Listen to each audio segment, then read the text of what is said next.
Hello, my name is Andy Portage with Portage-based Solutions, and today we are taking a look at an update to an old demo file we had created where we were using FileMaker's button bars to create sort headers.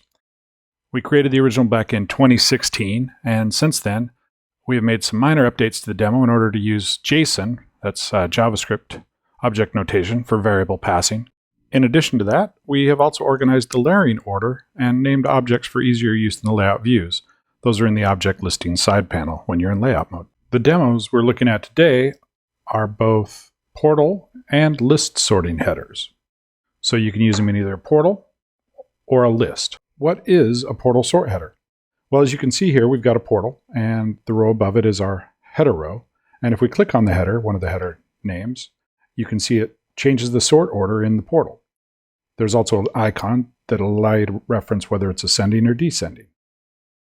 And this is pretty awesome, but we found it's very difficult to create in FileMaker. So let's take a look under the hood and see what we've done to make this easy to implement and look natural.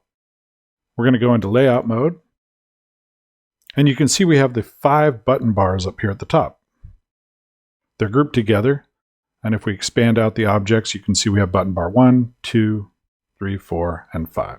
So 5 different buttons, each of them independent, and they have 3 states each, state 1, 2, and 3.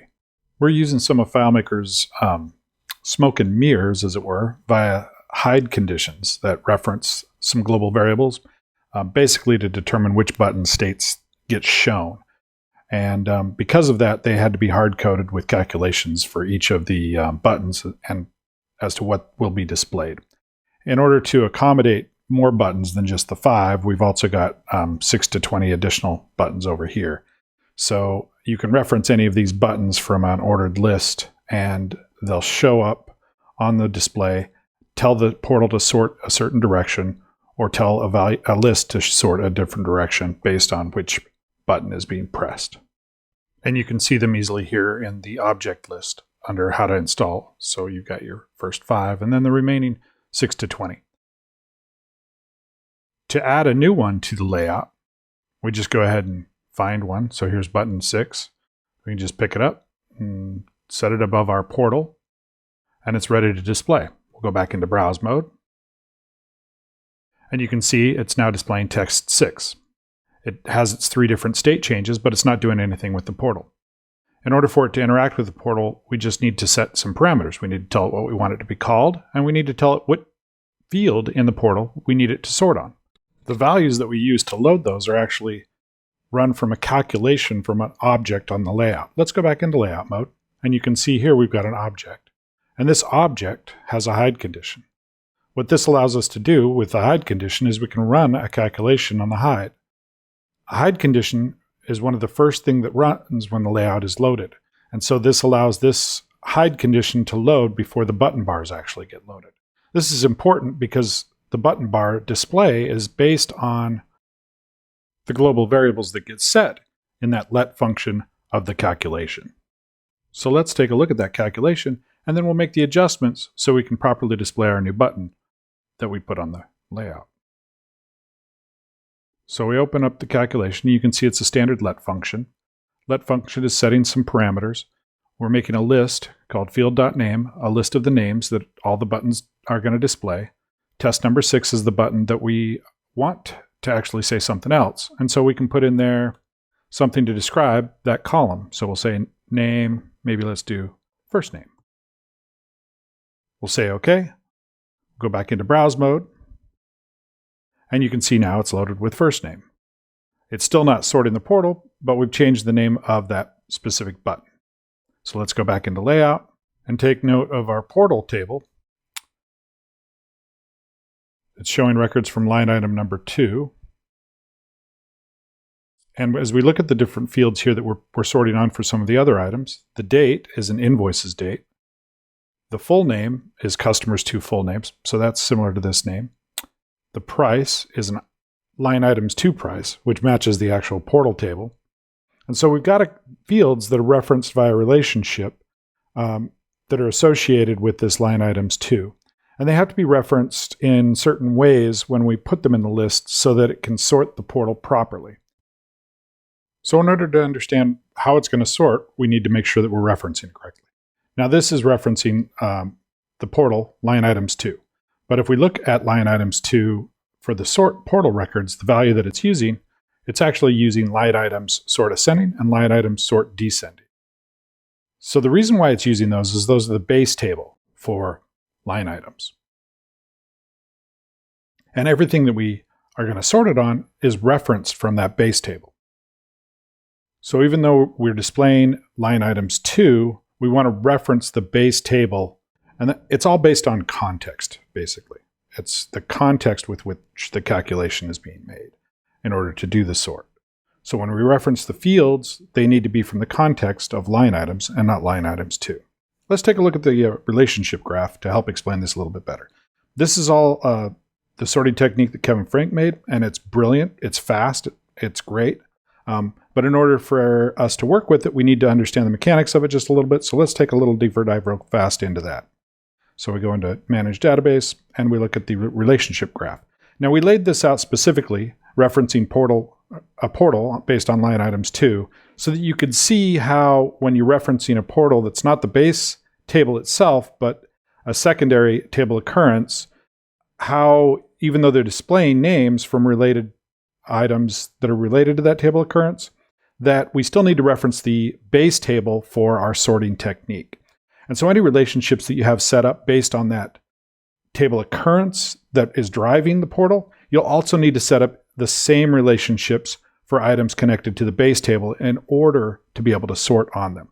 And that's because the sort fields that are associated, if we look in here in the line items table, those sort fields are based on and from the context of line items. And even though they're referencing our global variables, they are from that context. And so they can only reference related fields from that context. So now we know that it's dependent on the context from that base table. And we look at the base table and we can see line items is associated to products, just as it is line items 2 is associated to products. And line items is associated to invoices, just the same as line items 2 is associated to invoices. Then we can reference those fields using those two references. Now, customers, on the other hand, customers is not connected to our line item. So the only relationship that it can have with customers 2 is via this relationship. So we will reference customers 2 directly because it's not related to our line item.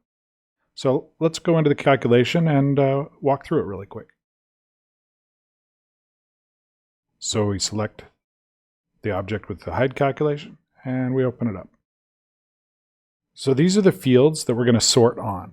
So the first one is the invoice's date. And that one we can reference directly because from the context of line items, it has a direct relationship to invoice's date. And that's exact same as the portal that we're going to be doing the sort in. The next one is the customer's 2 full name.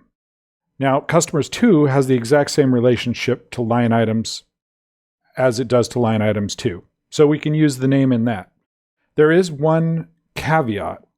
You may experience an extreme performance hit as it tries to do a lookup using get field name, because get field name allows us to put the field in there. And then if we close this out and you change the field name, it'll automatically update.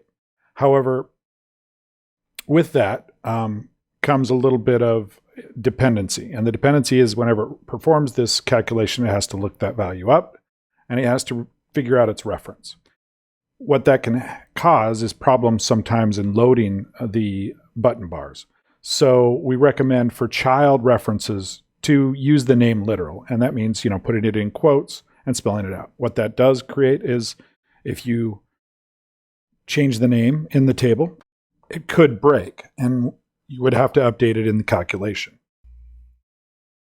For the rest of these, as we look at them, we've got line items, price. These are based on the base table. And so those are going to work perfectly. The last one that we have to do is number 6. So let's look at number 6 real quick just to make sure we're going to be putting in the correct value. So number 6 is customers 2 name first. Now you remember we're using the full name here for customer 2 full name. And customer 2 has the correct relationship to the base table. So we can use customers to name first in our calculation. Let's go ahead and put that in. We'll uncomment out this line so that it can get added. We'll insert our character. We'll select customer 2 and then select the name first. And so now we have a reference to the related table from the base table for the field that we want to sort on. So the only other thing we need to make sure of is, because this is a child table reference, as I explained, we could take a performance hit as it tries to do that lookup. So let's go ahead and just pull that out and set it for a literal. And there. So we'll reference it just by putting it in quotes. And now let's check and see if everything works. Say OK. Go into browse mode. And first name is working. Sorting up, sorting down, no sort. Sorting up, sorting down, no sort. And of course the date is already sorted, so that didn't sort on the first. But customer is sorting up, down, no sort. Yeah. So it looks like all of them are sorting correctly. And it looks like we've set the relationships of the fields correct in the calculation. Then that's the hardest part. Is making sure that you have reference to the correct fields via that base table relationship that the calculation is being derived from. So now that we've looked at the mechanics behind adding sort fields to the calculation, let's take a look at how the button bars are created. So if we come into layout mode and we look at one of the button bars, we'll go to button bar 1 here, you can see it's got 3 active segments. And both the group that the button bars are part of, as well as the button bar, as well as the individual button bar active segments, have hide conditions on them. So for the overall group, the hide object when is dependent upon making sure that the layout name that's set in the global variables matches. Otherwise, it's going to be hidden. That's important so that we don't, if we use the sort on multiple different layouts, that they're not going to accidentally show up in the wrong place. The next hide is at the button bar level, and that's just to make sure that the field name is present. And if it's empty, it's not going to display the button at all. Then we go into the individual 3 segments, and we have an empty state, and we have a sort up and sort down. And the empty state is based on whether or not we have the sort and a value for the field name. And then the other 2 are dependent upon the sort order. So we're looking at if the sort is a 2, we're going to show it. Otherwise, we're going to hide it, so on and so forth. So now let's take a look at the actual button bar itself. We open it up. We can see the active segment is calculation, and that's using the field name and the sort name and whether it's ascending or descending to determine what active segment to use. We have the field name that's being derived from the value list of globals. We also are passing variables to the script based on what those global variables are set to.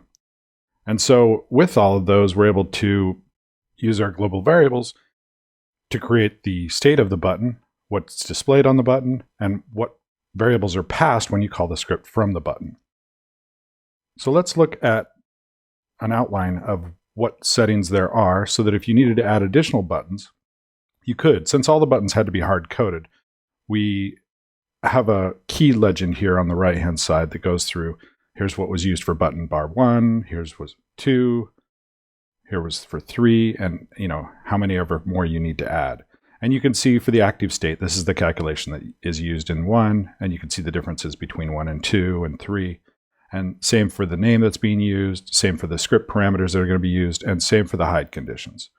And this hopefully would help you if you needed to create more than just the 20 that we provide in the sample demo. If you needed to create more, you could just basically replicate these and then, changing the value that's listed in this one as n for the different sections and segments of the button bar. So let's take a look at the globals that are getting set again when the page loads. You can see we have a list of the field names that are going to appear on the buttons. We have a list of what those buttons will do and then what they would sort on. We have a list of the portals so that we can make sure and refresh those portals when they get sorted.